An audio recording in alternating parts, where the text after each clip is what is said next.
but that you might simply just take your sandwich and wander down and sit in there and enjoy some entertainment if the entertainment is on, but just to create a space that's actually just really enjoyable to be in. Thank you both. Thanks, Chair. Thanks, Deputy Mayor. Councillor Rob.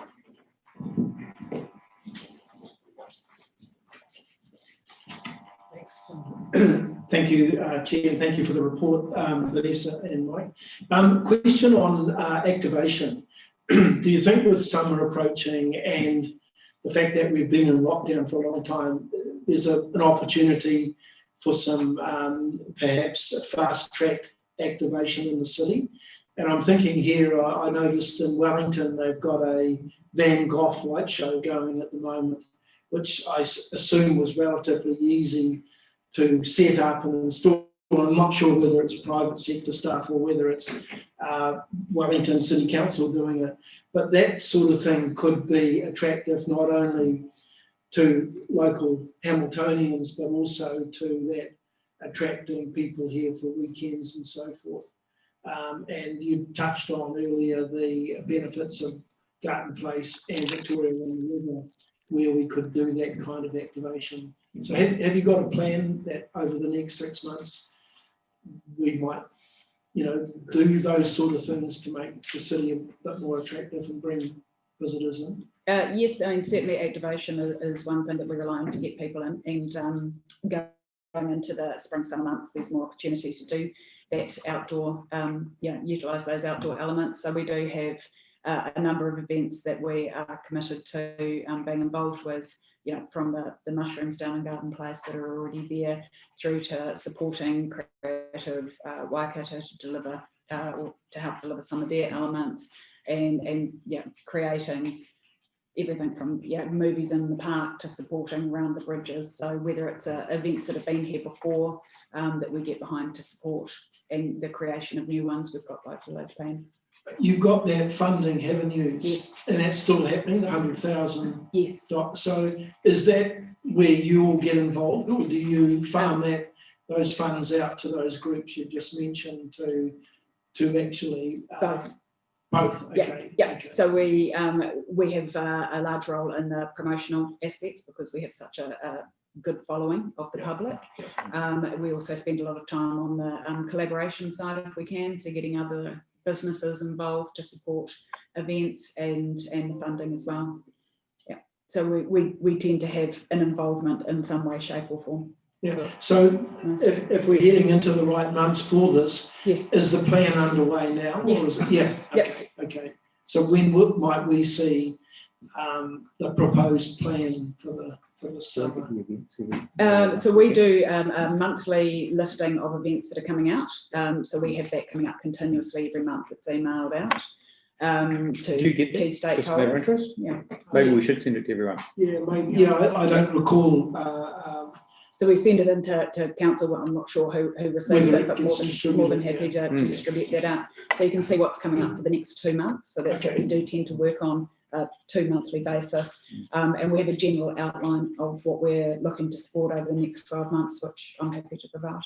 And the 100,000 that council are contributing towards that, that's working well in the sense that it is providing the level of programs that are successful in terms of participation from the public. Yes, absolutely. Being able to contribute to a wide range of different activations, which is great. Great. Thank you. Thanks, Chair. Thanks, Councillor Maxine.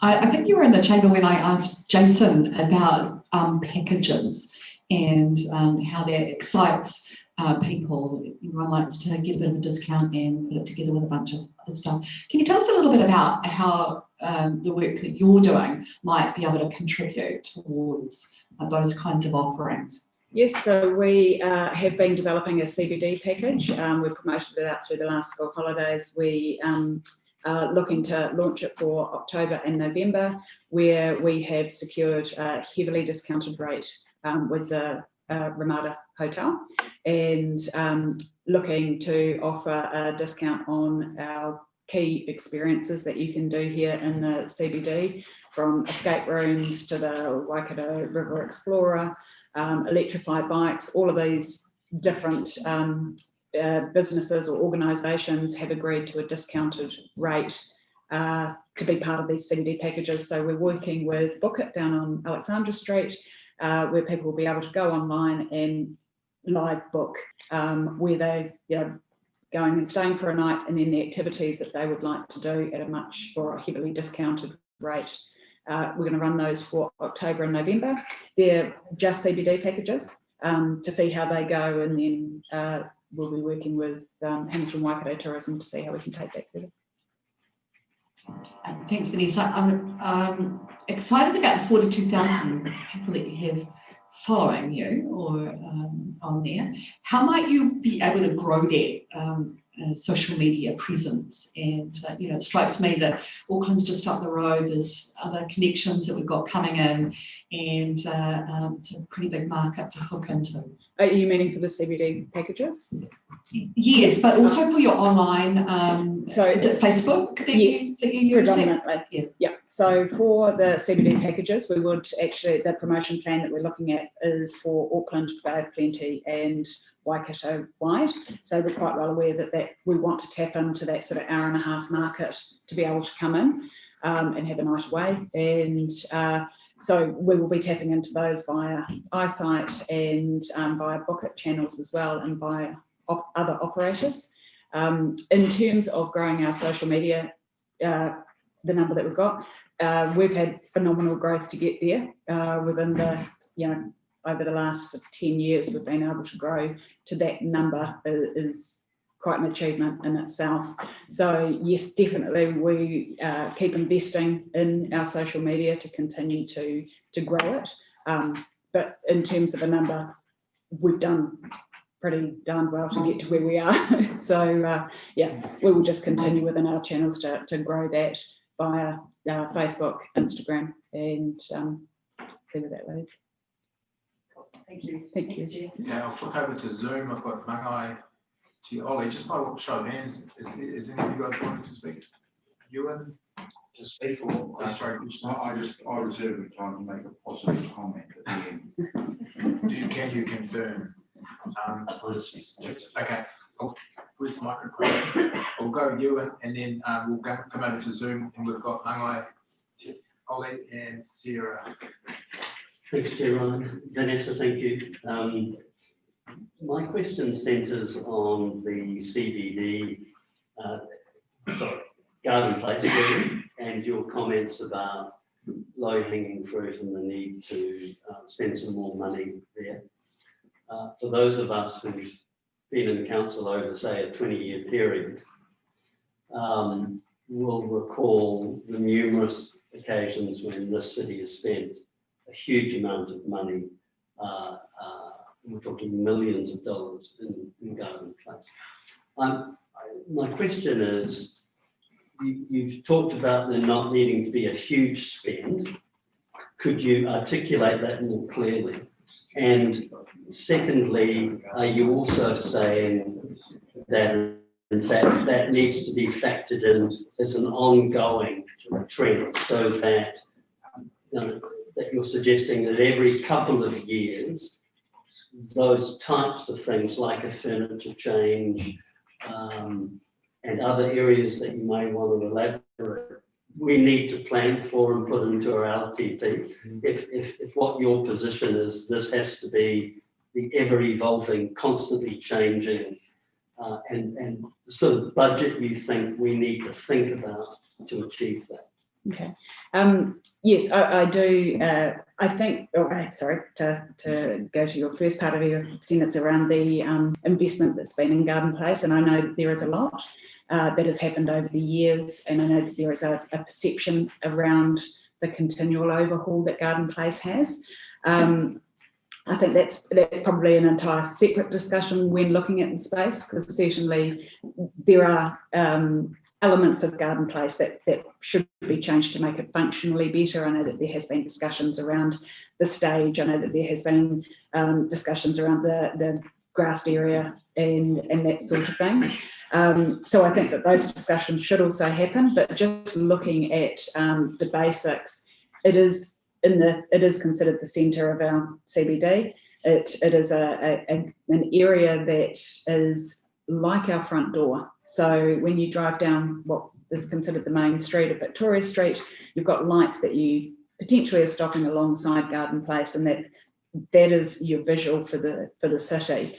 And it's not a particularly good one in terms of the seating, in terms of the look. So I think that there can be a reasonably inexpensive renewal of the seats and umbrellas and planter boxes. So I'm not suggesting that it needs to definitely be an absolute overhaul every couple of years, but I certainly think that things like seating should be factored in as an ongoing element to be looked at. Mr. Chair, I've got a subsequent question. You've worried me a little because, in fact, your first part of your narrative was that philosophical, we need to review the stage, we need to review the grass area. Of course, that was all part of what we did back in the Julie Hardacre time. I don't know if you were part of that, but that went out to huge consultation. We brought in numerous so-called experts to tell us that this would be the way of future-proofing that. And so now what you're saying is, in fact, actually, we need to review that. That you've then said, and on an ongoing basis, this is the doorway and we've got to update that. So in fact, do I understand you saying there are two things? What you're suggesting is a significant review of the current layout of Garden Place, and then also a significant ongoing contribution to updating its look every couple of years. And I don't hear from you in terms of any quantum. So the narrative is always, it will be relatively inexpensive. What are you talking about in terms of quantum? Can you start putting forward some figures that help us frame the thought? It's not just about an aspirational narrative. What's the thinking? What's the quantum involved? So in terms of an overall overhaul of Garden Place, I wasn't here when that was done. However, I've heard commentary from various people about that. So I've alluded to the commentary as opposed to saying that I think it needs to be done. Just different things do get mentioned about the space, and so whether there is a review that happens at some point, I'm not sure. But that's one element of it. In terms of furniture, that side of things, and looking at a budget, yes, you would be looking at around 200,000. That's to put a number on it. How much of that gets used, I couldn't say, but it would be in that league to replace things like planter boxes, rubbish bins, and seats. Thank you. Okay, thank you. We'll go to Zoom. I've got Mangai, Ollie, and then Councillor Siri. Thanks, Chair Ryan. Yeah, my questions are in a similar vein to Councillor Wilson's with regards to poor old Garden Place, and sounds like it's gearing up for activation Mark 56, looking at what's happened over the last years with the stage, the fountain, Matariki statue, the reading room, the removal of the peace wall, the new steps alongside. It's just so many things have happened there. I think, when we look at that, coming to the question, but you look at Garden Place, the size compared to the amount of people that occupy it, when you compare it with Wellington's equivalent, a smaller space with a lot more people coming in and activating that space during lunch times. I think in past, what's been quite successful that I've seen at Garden Place was the Velo workshop and cafe that was based there before they moved to Frankton. Really kind of vibrant cafe, obviously with the cycling scene, people riding in, riding out, was really vibrant. Has the HCBA, are you guys able to look at working with businesses to kind of bring those kind of energetic businesses back into that space to help it reactivate? Okay, I think I've got that. Ollie, can you hear me? Yes, I can.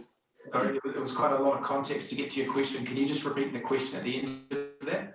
Yeah, sure. In terms of the activation of the space, I'd be loath to look at to spending any more money on Garden Place. It's had a whole lot spent there to look at enablers for activation. Has the HCBA, what can you do to look at bringing in those energetic businesses like the old Velo workshop to help activate that space and incentivise people coming in there? I think we've talked about this previously. Part of it's a chicken and egg thing, and I think one of the biggest comments you get from property owners and developers is we're doing our bit, but where's council spending theirs? And I would say not a lot has been done in Garden Place in recent years. You look at just an example, the wooden picnic tables that you probably wouldn't even put in your backyard that are still there. So it's just simple things like that need to be modernised. You go to Rotorua or somewhere and you look at some of the really cool street furniture they have around the place. So those little things will also help incentivise businesses to come in and property owners to spend more money on their properties. Sorry, go, Vanessa. Oh, sorry, just to also say there has been, or there is starting to be a reasonable investment from property owners, some property owners within that space as well. If you look at what Matt Stark is doing with the 3 buildings that he has developed along one side there.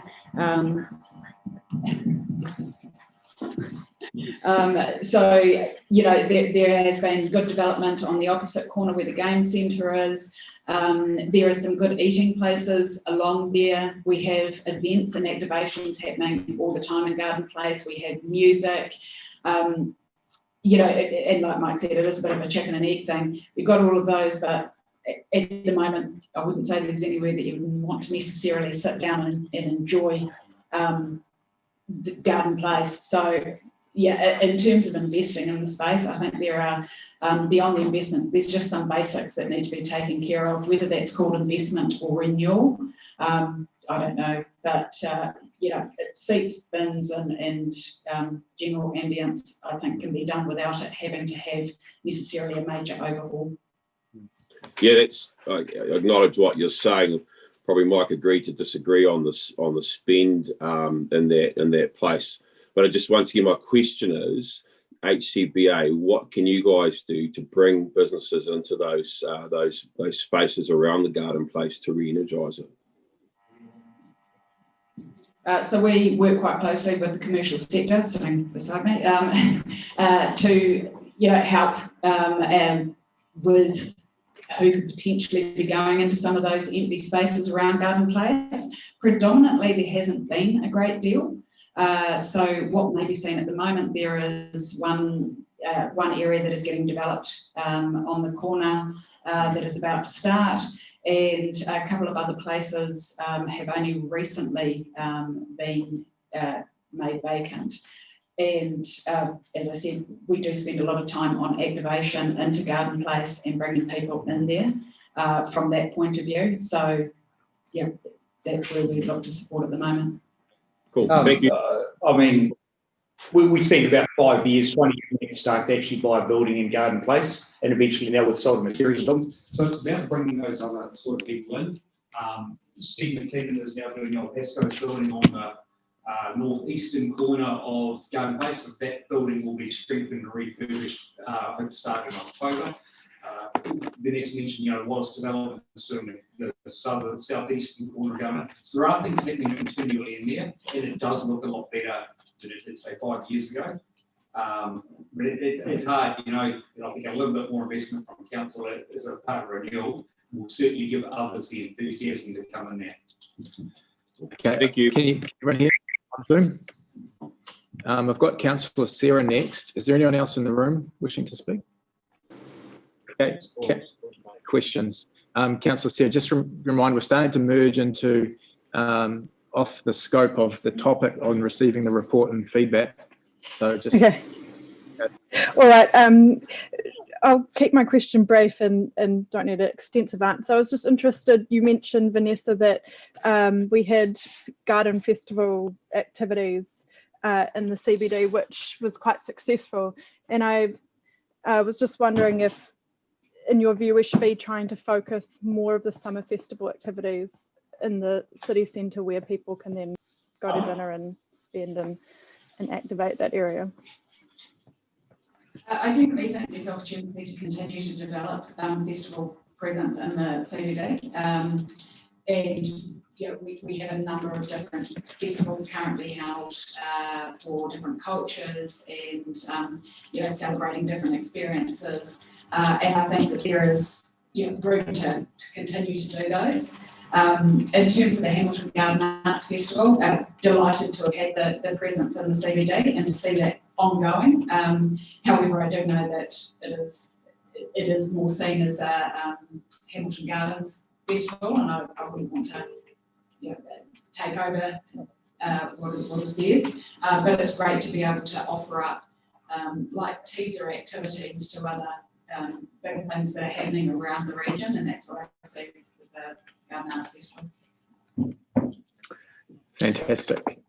Oh, Councillor Martin, you had a question. No, I have a very positive comment. Okay, we can save it. We'll save it for debate. Deputy Mayor, would you like to move this? Yeah, happy to move this. Okay, seconded by Councillor Rob. Deputy Mayor. I don't know if the mic's on or off. Just speak loudly. Just speak loudly and carry a big stick. Talk softly and carry a big stick. Thank you, Vanessa and Mike, for today, but also for what you do. It's not an easy job you're doing, particularly at the moment. And the challenges you've referred to today being emphasised for me, why we need to put a huge priority on what we do in Central City in our upcoming LTP. We've lived in the city in the past when the CBD was struggling, I don't know, a decade ago, and it's not a nice feeling.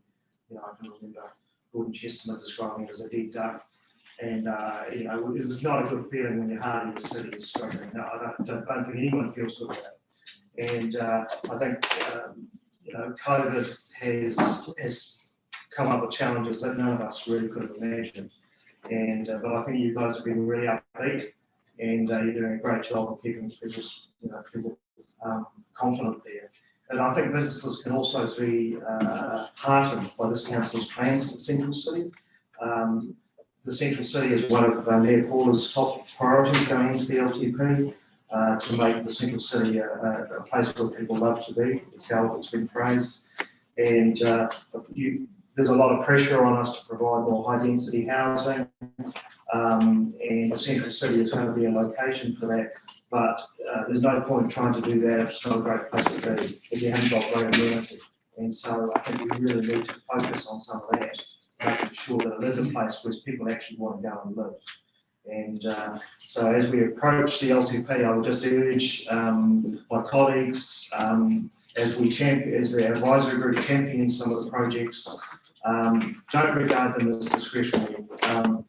This is one of our growth cells. This needs support, it needs infrastructure, it needs build up.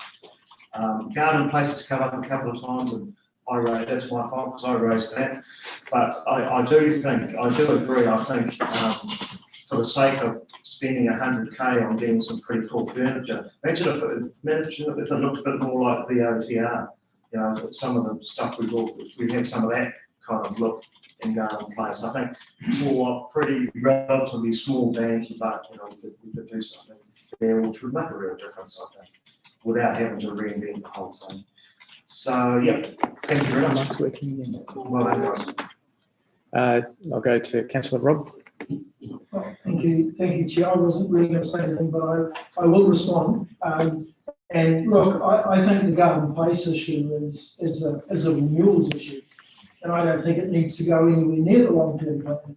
It's simply a matter of CBD contacting our infrastructure people and saying those tables out there are all 7 years old. If I date it back to Mayor Julie Hardacre's day, it's 7 years ago, probably longer, and they're worn out. And it's simply a matter of them being replaced. And we have got a very strong renewals program. We promised our ratepayers during the last term when we put the rates up by nearly 10%, that we would look after our assets, and if they need renewing, then they should be renewed. So finally, thank you for all the good work that you're doing in the city, and it's really pleasing to see, albeit slowly, but we've always believed that the CBD would grow back to its old self slowly, or to its new self slowly. But thank you for the continued work that you're doing, because we are seeing things happening in the city that haven't happened over recent years. So I'm really pleased with the progress that's being made. Thank you. Oh, our screen's working. Councillor Wilson. Yeah, thanks, Chair. I'm obviously supporting the motion to accept the report. My comment is, first of all, I congratulate you on some of the recent activation in Garden Place. I think the mushrooms or the toad thing is really attractive, and being a city dweller, I love seeing that. I think that's great. So well done for your role in that, and I encourage it. In terms of some of the comments from the Deputy Mayor, there's nothing I disagree with, actually. I am very keen to see the city position ourselves as promoting infill, and as a result of that, we need areas of activation and enjoyment. I think one of the challenges here is there are two propositions. There is a suggestion that substantial work needs to happen in Garden Place, as distinct from renewals. I, for one, have no difficulty with the renewal process, and I, like Councillor Robb has said, assume that should be just business as usual. That if those tables have been there for 7 years and they are dated, then they should have been replaced and be current. In terms of more substantial review, more engineering of the grass space, more money spent in the theatre area, stage area. At the heart of that is a substantial discussion that will cost money. And in light of all the other priorities we've got coming, we need to balance that and have that meaningful discussion. I mean, part of me feels that if you really want to invigorate Garden Place, you would create some more outdoor restaurant activity right in the middle of it, and some better seating quality. But that would be part of a long-term strategy. And as a city council, we're constantly balancing, trying to get all of our priorities right. And I know there'll be some parties who are interested in council spending money because it helps sell buildings and make things more attractive. We've got this constant balance of trying to get it right across the entire city. But again, I'll finish on the highlight. I think some of the activation has been good. Fully support the renewals premise. I would support a dialogue about some change if it meant to creating some more restaurant type dining. I can think of Riverbank and Brisbane. I can think of a couple of places. And in fact, I can see the continuity between that and Victoria on the River. So I guess we'll see some of that coming back through Jeff's committee. Last sentence, mindful, however, of the optics and the monies that have been spent. And the so-called experts we brought in last time to get it right, and how quickly they've moved on, and then there's the perception that what we've done hasn't been done right, and we need to do things again. And that's our constant challenge. One lot of experts disappear, and the next lot of experts, with their opinion, come in and tell us we've done it wrong, and we need to redo it. Thanks, Councillor Winston. We'll go Councillor Maxine, Councillor Martin, and then we'll see. No? Was it no? I had an old note saying you had a question, Maxine. Apologies. Councillor Martin. The Michael, can you? Yeah, we're working now. Look, I want to praise the what I think is the excellent and professional interaction between the CBD group and this council, and particularly this committee, and certainly note the very important role you have in the interaction with the Deputy Mayor's Committee that he chairs, the CBD River Plan Group. And I think a lot of the conversation is around how we are reinvigorating the significance of Central Hamilton. And I know you don't cover Franklin and Hamilton East, but I'm going to urge my colleagues to in this conversation, to add those critical areas of older Hamilton into the mix, because they actually all significantly interrelate. I read a newsletter from another business organisation the other night or today, and I had to do some smelling salts because apparently there's not enough business experience on councils. For those of you who do have significant business experience, obviously you apparently have to do better. But why I mean in that is because I want to I'm hoping to have this other organisation at this table to look at our interaction and to look at constructive interaction and to challenge comments and how can we do better. Now, in the case of the Central Business Organisation, you are a perfect example, in my humble view, of the glass half full. You tell us the issues, you tell us the challenges, but you also suggest and encompass solutions as well. So that's a true partnership. You're not afraid to say, look, these are the issues. And for example, your COVID, when we had to move into level 2 and level 3 for Auckland, I found your responses was, yes, there are problems, but we are rolling up our sleeves and getting on with it. It wasn't a woe is me, we're hacked off because of events beyond our control or any government's control. So I just want to commend your organisation for the ongoing professional interaction you have and the way in which you present the stuff, and by all means challenge us, obviously challenge us. I think the critical take home I had today was, the crucial relationship we have with some of the key stakeholders, some of the key developers, and it's just fantastic in my view of the relationship, you have with your members and participants. So without further ado, I want to strongly praise your contribution to the dialogue, strongly praise the partnership, and with regard to another organisation who I can't quite remember, I look forward to a similar dialogue. Thanks, Councillor Marlin. I'm just going to quickly wrap up and then I'll offer Deputy Mayor Rod a reply. Yeah, look, some good discussion. Just want to really acknowledge the work you guys have done in the last 6 months in particular, and apologies I couldn't make your AGM last week, but just please pass on my support to the wider trustees that do the stuff for volunteering and for the good of Hamilton. Really appreciate the work you guys do, and in challenging times. So Deputy Mayor, did you want Rod a reply? No. Okay, all right. We'll go to the vote. It's been moved, seconded. Those in favour? Are there any against? Carried unanimously. Thank you.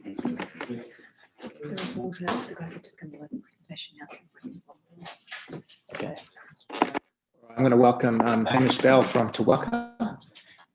Hamish, the report is getting uploaded now, but we have got to finish in 20 minutes. So I'm wondering if, and I appreciate Hamish has been on the road this morning, preaching to all the councils, if that's the right word for it, preaching the message of Te Waka.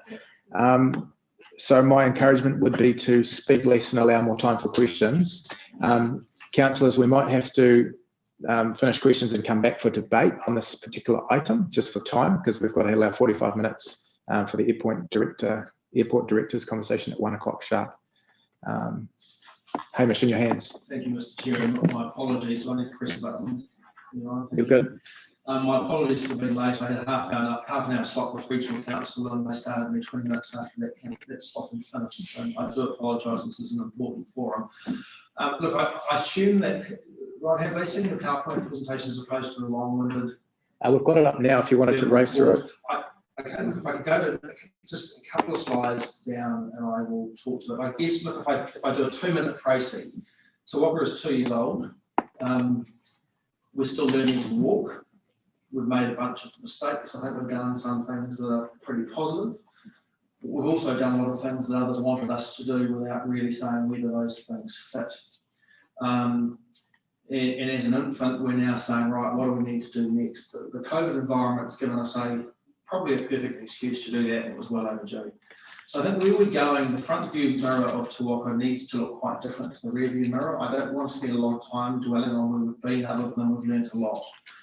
We are a small organisation with 4 core people plus a small team of business growth advisors who are on direct contract from Kelvin and NZT with funding. Our go-forward position needs to be about creating impact and partnership with the region that we serve. And there's 2 points to that. Impact means if we're trying to fertilise 1,000 blades of grass, we'll never actually grow any kauri. And if we are to achieve well-being through our communities in the region, we need to grow some kauri as well as making sure we're keeping an eye on the rest of the turf. So that's the thing, is we do need to focus. We need to recognise the size and nature of the team. The second thing is we do need to do it partnership. We're looking very much at the region, starting to look at the region as 3 sub-regions, a future-proof sort of metro cluster, an eastern cluster and a southern cluster. The needs are all very different, and we cannot talk to one single strategy, one size fits all for the Waikato around economic development. We need to look at those strategies in those sub-regions and work in partnership with our delivery. I think Te Waka has tried to own a lot of things, and there's a bit of competitive tension with both local government and individual staff. We also need to build very much a strong relationship with key businesses as we move forward. We've now got a very clear plan and a sense of direction in terms of where we need to go. We're now trying to manage, I guess, expectations on what we can and can't achieve, and look to where we go as we move into the next LTP cycle. The message of collaboration and partnership is very strong, and I've had several discussions with members of the Hamilton City team around how we do that, and Jen acknowledged the work that we've done with you and Ryan around that. So how do we work, for example, with Hamilton to say, what are the key opportunities in Hamilton? How does Te Waka partner enable support the key strategies that are relevant to Hamilton in moving forward as a partner at the table, recognising that we have a regional approach to support what's happening locally? And I think that's a key change. I think at times we've tried to do it all for all people from a central base, and have been criticised to some extent for doing that. So it's a very much partnership approach around driving key sectors, key industries, key business opportunities, specific investment, continuing our Māori economic development strategy to make sure we're actually doing that effectively, and having a very clear sub-regional engagement strategy. And that literally is a 2-minute process on the strategy and the go forward. But as we move towards the next LTP cycle, we're saying goodbye to Michael Bass across as our CEO at the end of this month. And we now need to reorganise our team to actually deliver in a very, very focused and collaborative manner. I'm unable to hire a replacement for Michael because I can't give anyone certainty as to the nature of employment, which makes it quite hard. And I'm sitting here as a chair, largely almost as an executive chair at the moment, doing my best because I believe in a regional economic development agent very, very strongly. So we've got a few challenges, we've got some opportunities, we've got a very, very small budget in comparison to where others are in the region, in the country.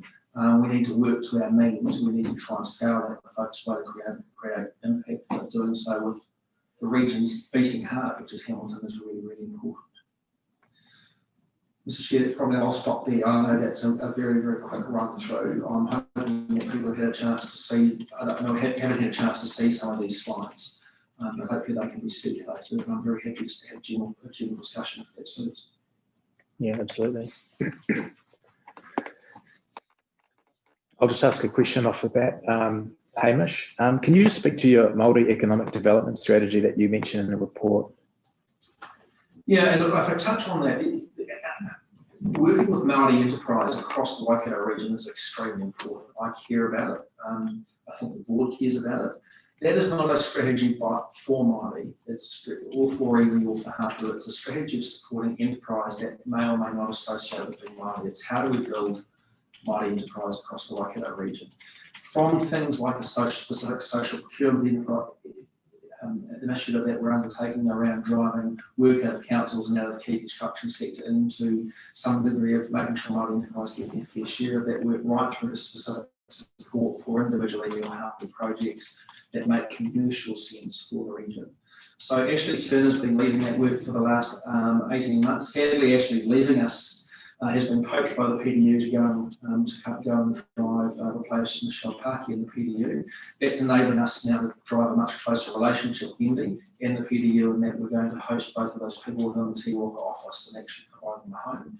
And it goes into our broader strategy of working more closely with cross-agency support in one sort of space. So quite a deliberate strategy, not trying to bite off more than we can achieve, but enterprise focused as opposed to fully real Hapu focused. Yeah, thanks. And also, just for the benefit of everyone, you touched on Te Waka in its infancy, sort of went wide, did a state of the horizon. You've come and refined the approach, and you're looking at a sector-based focus. What are those key sectors and endowments to us as a region that you're really honing in on over the next 12 months? Yeah, and we've worked with your team around some of those areas, actually identifying what sectors are and the relevance to what might be relevant in Hamilton may be different across the region. Obviously, when I get down to Tokoroa, the forestry sector is very relevant and not so much here. So look, very clearly, I think in no specific order of priority, there are 7 key sectors, but we're focusing on 3 or 4 to start off with. Supply chain and logistics side of things, with the development we're seeing in Ruakura and elsewhere in the region, is probably the biggest single sector opportunity for the region. Not only does it bring employment and jobs specifically in the sector, it enables us to attract into this region manufacturing, logistics, distribution businesses in and around that construct and employ significant amounts of people. Very, very significant, number one. Number 2, around the innovation and IT space, and we've done some work with Gina and her team in and around that, identifying the very nature of what is technology. I think the focus today to record about IT has been very software focused. IT and innovation in this region is significantly broader than that. Understanding the current state of that sector and the future state of that sector and looking to attract talent in business is a secondary focus. Education is something we're looking at very clearly. Obviously, you know, the universities and schools are a key employer in the region, as is healthcare. A key employer, but a key enabler of skills, and look specifically at what we're doing in education, in particular tying into right now some specific work around international education and looking more broadly at how we're telling the education story. We've also had close conversations with both Wintec and the university around how we enable short course education, utilising their existing resources to be able to train people in our region and skills that are relevant to our need right now, to retrain and reskill as part of our longer term stepping stone to more broader qualifications. And the next one, obviously, we're working on is construction, and there's been a lot of work in the background, I understand, with industry around how do we work around construction, both horizontal and unlocking projects to support that industry, and also looking at the future of vertical construction across the Waikato. Healthcare probably the next off the rank, but that would sort of work in order of priority. Thank you. That is very, very succinct. Councillor Wilson. It's just frozen on there. It's really hard. We've got a technology down at the moment, so we've got Zoom and no technology here. Are there any questions from the floor? Yeah, Deputy Mayor. Yeah, thanks, Hamish. Some of the feedback I got and from one or two people has been, and I appreciate you've got funders all through the region, has been that they felt your approach wasn't maybe Hamilton-centric enough in recent times, and that you were kind of spread too thin across the region, and of course the Hamiltonian would say that. But how would you respond to that? Look, we get criticised heavily by the sub-regions for being too Hamilton-centric. I never make an excuse of the fact in talking to those sub-regions that we are a regional economic development agency funded across the region, therefore we to some extent have to make sure we are reaching across the region. That doesn't mean you're all things to all people. The vast bulk of the economic momentum and drive in companies sits in this district or adjacent districts and will benefit Hamilton City. And I think there are specific projects and areas that we can support that drive work in Hamilton. I think we're working probably more closely with the ED team here than we are with the ED teams in the other districts. It's not perfect, there's room for improvement. So I think something we're planning on doing is very clearly understanding the programs for Hamilton City and aligning with that what we're doing, and then saying very specifically how do we work together to support. I think it's unfair to say that we are supporting other parts of the region more than Hamilton at the beating hub. What's good for the region, I think, is good for Hamilton, and I think the NZIST partnership and the work that we did alongside the Hamilton City team on that one is a good example of working together for the benefit of Hamilton, and we need to build on that type of cooperative approach and learn from that as opposed to silo behaviour. Okay, so there has been no change in emphasis or something, so you don't see any. You see that criticism as unfounded? There's certainly, to my knowledge, there's absolutely no bias for or against anyone. We need to be seen to be serving the interest of others because they all criticise us for being Hamilton-centric. At the same time, we must ensure that we're doing a great job for the centre of the Waikato. I certainly haven't seen nothing directly. In fact, the work we've done probably is much more closely aligned to Hamilton since I've been involved in the last 4 or 5 months than it has been to any of the other sub-regions. Okay, thank you. Okay, any other questions? I just do have one, Mr. Chair. Hamish, thanks for the documentation. I picked up a little bit in your presentation, your challenges with finance. I wonder if you're able to share with us your current feeling regarding the broader participation of other councils. As you know, Hamilton is unashamedly focused, in my opinion, on Hamilton, and that's why we have our own economic development committee. But we definitely feel that Te Waka is a crucial regional EDA. Your view, your concerns regarding the current funding and any threats you're able to speak to, if you are on the horizon. Thank you, and I didn't cover that in my introduction. Let me approach that from 2 directions. I think if we look at, and there's a slide in that pack showing the nature of investment and economic development for the Waikato versus other regions, and we are well at the bottom of the pack. Not without some reason, I suspect, in terms of being early days, but we have a borough budget at the moment of about $2 million. That's about a third local government, central government business at this point in time. If we were adopting a national average around economic development budgets, we'd probably be $15 or $16 million. And I'm not for one moment advocating we head in that direction. I think a lot of these agencies are just big unwieldy monsters being busy for the sake of being busy. We're probably, in terms of scoping our current budget and looking at the next LTP cycle, in an ideal world, we'd be having a budget that's closer to 4 million than 2 million. And that would enable us to deliver much more specifically around some of the sector work that we're doing and around sub-regional work. I think as I've got around mayors in the last 4 or 5 days, but the feedback has been pretty direct. I take most of it on chin. I don't have necessarily agree with all of it. And I think we all need to look forward. What I'm getting very clearly is a sense of, we've got those 3 sub-regions. I'm getting a very clear sense at this point that the eastern sub-region, and by that I mean TCDC, Hauraki, and then Peako, at this point are looking to form an active bloc to lobby and represent to Wellington and other areas on their own. That's to a large extent driven, I think, by both the 3 waters direction and travel and transport projects.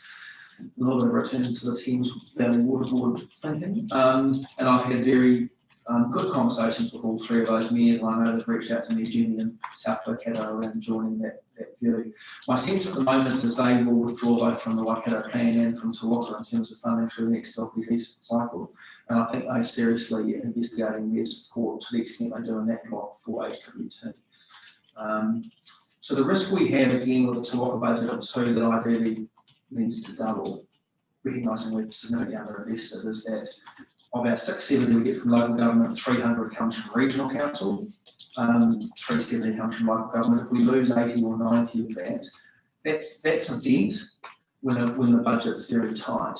It's also a real dent in terms of how we're seen in Wellington. Wellington wants to see a strong, engaged partner at EDA and wants to speak to a regional voice.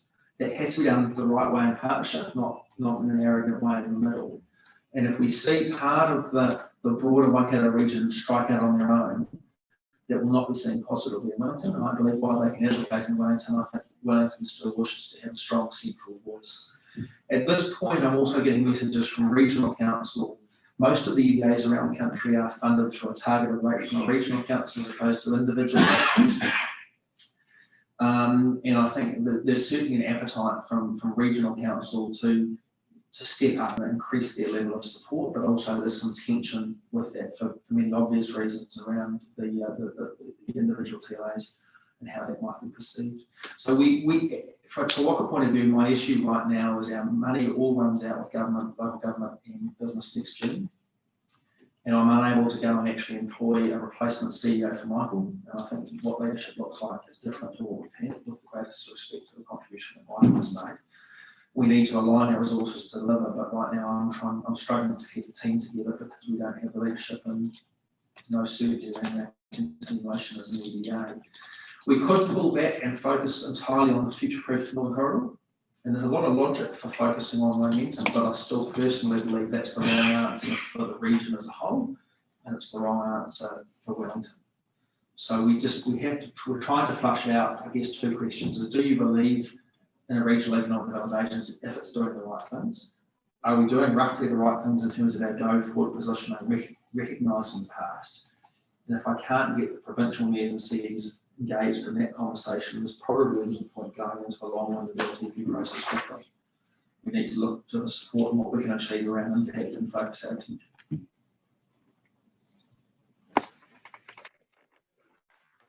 Councillor Wilson? Yeah, no, that's perfect. Thank you. All right. Sorry to speak, I'm answering very frankly. It's not what we want to hear, but thank you for bringing it up. Yeah, look, if there's no more questions, I'll move this. I'll second. Seconded by Councillor Wilson. And I'll just start off. I don't know if anyone wants any debate. Look, I just want to say thanks, Hamish, for the work that you've been doing in this space. You've taken over, you've jumped in, and I think you've got an eyes wide open, and you've given a very candid review. Certainly, I acknowledge the work and relationship that we're building as a, in the council, and yeah, hope that we can continue. Is there any other debate? If I can make one comment, I think, look, the Hamilton City as the heart of the Waikato is vital. It's an important relationship for us. We're learning how to work together. The more we can understand what's important in the Waikato, and particularly in Hamilton, and the more we can align what we're doing and work together, the better. So we're very committed to the Hamilton relationship. I think this committee is a great sign, and it's nice to be able to start a conversation. But we need to listen and reassess how we're going about things too. So we value any input that you have into where we're going. Thanks, Hamish. We've just got to go to a vote now. Those in favour? Mike's not working. Oh, sorry. Did you want to speak today? Well, I just wanted to compliment you on a very positive, constructive, and look forward to building that professional relationship and also the vision that exists within your organisation. Thank you. Councillor, just give me a... You very quickly. I think that's probably the most honest presentation I think I've ever heard of this. Apologies. And that probably includes us as well. Oh, yeah, speak for yourselves. Certainly also. So thank you for that. And you certainly won me over with your frank, honest approach. And these organisations, I think everywhere I've been, have had teething problems, and so I'm certainly really hopeful that we can work these things out. And it's quite sobering some of what you said today, but at the same time, it's better to actually have these things out in the open than just skirt around it. So thank you, and thank you. Okay, the other speakers. Go to the vote. Those in favour? Any against? Carried unanimously. Boom. Thank you. Colleagues, we're coming back at 1 o'clock sharp, Zoomlanders, but we'll just, if we can move to go into publicly excluded now. Moved by Councillor Wilson, seconded by Councillor Maxine. So at 1 o'clock, we're into the item airport appointment, whatever it is. And we'll see you at 1 o'clock. Thank you. Thanks, Zoomers. Why are we doing this at 1 o'clock?